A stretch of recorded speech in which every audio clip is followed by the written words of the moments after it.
Sosok terduga pelaku ledakan masjid di SMAN 72 Jakarta pada Jumat 7 November kembali diungkap oleh Ketua RT setempat bernama Dani Rumondor. Menurut pengakuan Dani, pada Sabtu 8 November, terduga pelaku inisial FN dikenal sebagai pribadi yang misterius dan tidak bertegur sapa dengan warga. Dani menyebut bahwa FN sudah tinggal bersama sang ayah selama 7 tahun di wilayah Cilincing, Jakarta Utara. Dulu saat masih SMP di kawasan Sukapura, Jakarta, FN ini disebut masih sering bergaul bersama teman-temannya di sekitaran kompleks. Ia bahkan sering membawa teman-temannya untuk masuk ke dalam rumah. Namun sikap riang itu seketika berubah sejak terduga pelaku memasuki masa SMA dan ikut pindah bersama ayahnya ke Kelapa Gading, tempat rumah majikannya. Perilaku FN ini disebut lebih misterius dan juga tertutup. Hal itu terbukti dari dirinya yang disebut tidak pernah bertegur sapa dengan pemilik rumah dan memberikan kesan tidak memiliki tata krama. Sementara itu ketika ditanya terkait penggerebekan yang dilakukan pihak kepolisian, Dani mengaku dirinya tak berada di lokasi saat penggerebekan berlangsung. Namun katanya Dani sempat mendengar dari pengurus RW jika petugas menemukan sejumlah barang yang dibawa dari tempat tinggal terduga pelaku. Adapun soal sosok terduga pelaku sendiri diduga merupakan siswa kelas 12 di SMAN 72 Jakarta Utara. Hal itu diungkapkan oleh keterangan dari salah satu siswa kelas 11 SMAN 72 berinisial ZA. Menurut ZA, terduga pelaku dikenal sebagai sosok yang kerap menerima tindakan bully. Ia mengaku sering melihat terduga pelaku menyendiri dengan gaya khasnya memakai jas berwarna putih. FN kemudian diduga kuat merakit bom secara mandiri, lalu meledakannya untuk membalas dendam terhadap para pelaku pembulian. Namun informasi mengenai motif peristiwa ledakan ini masih terus ditelusuri lebih lanjut oleh pihak kepolisian. Kalau saya untuk anaknya sendiri saya tidak pernah lihat karena informasinya di rumah itu jarang keluar, tidak pernah bersosialisasi dengan anak-anak sekitar di sini. Juga sama orang rumahnya juga katanya kurang, antara pekerja di dalam rumah itu nggak pernah bersosialisasi. Itu yang saya tahu sih. Sorry Pak, penegasan ini rumah tinggal atau tempat usaha atau apa Pak? Ini tempat usaha kuliner gitu. Itu yang saya tahu. Sekaligus tempat tinggalnya. Tempat tinggal. Oke. Tempat tinggal dia anak dari pekerja. Anak dari pekerja di situ ya? Pekerja di situ. Oke. Nah Pak, apa namanya, sudah berapa lama Pak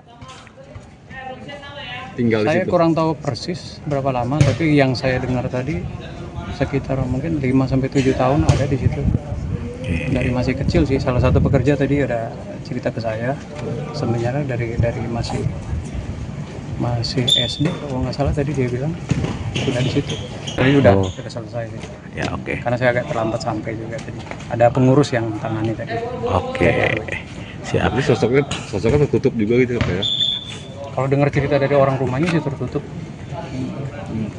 Kalau cuma dia dari informasinya dari waktu SMP masih sering bawa teman-temannya banyak ke rumah belajar kelompok. Tapi kalau untuk begitu pindah masuk SMA lebih tertutup. Oke. Tapi betul sekolah di SMA 72 betul ya Pak ya? Dengarnya sih begitu. Oke, siap. Jalan kaki.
Tim gabungan Polda Metro Jaya melakukan penyelidikan lanjutan atas peristiwa ledakan di SMAN 72 Kelapa Gading, Jakarta Utara pada Jumat 7 November.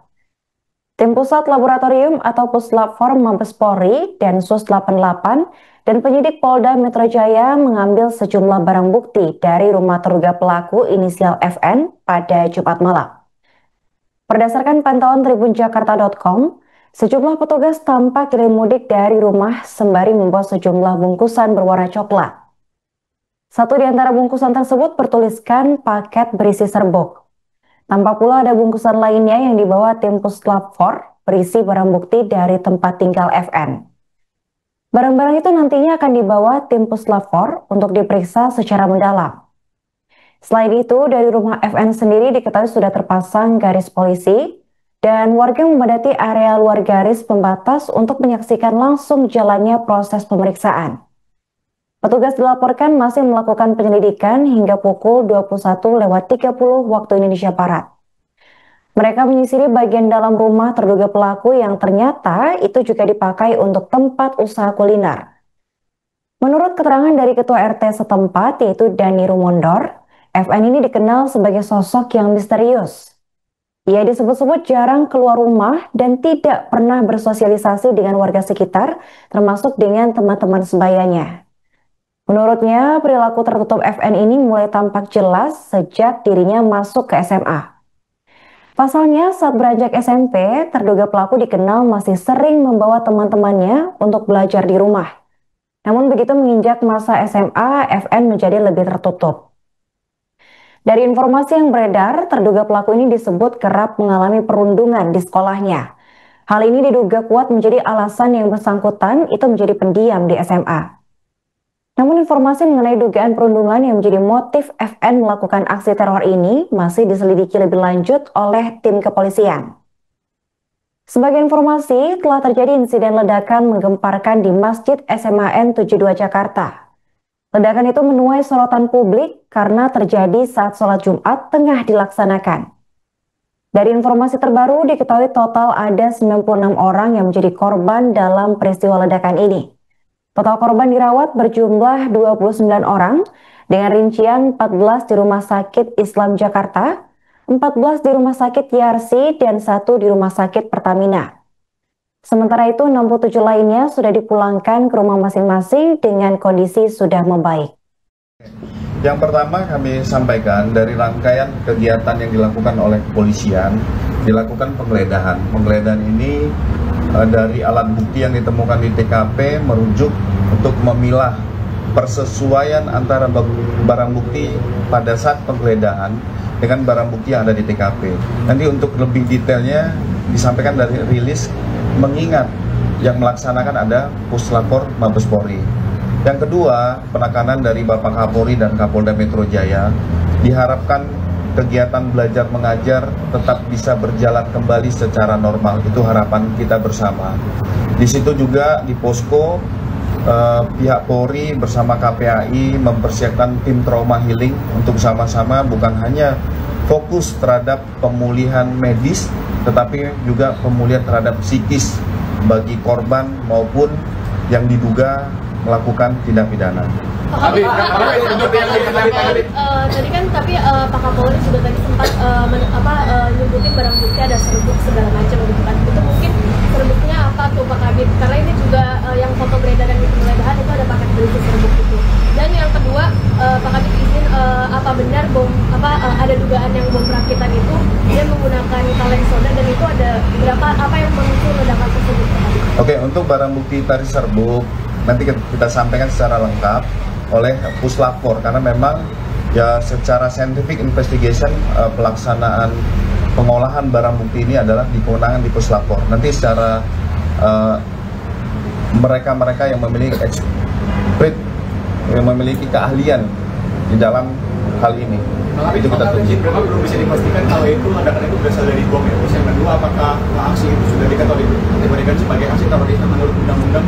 Nah ini tadi kami sampaikan ada analisa terhadap motif dan jaringan yang dilaksanakan oleh Densus. Makanya kami berharap rekan-rekan juga bersabar.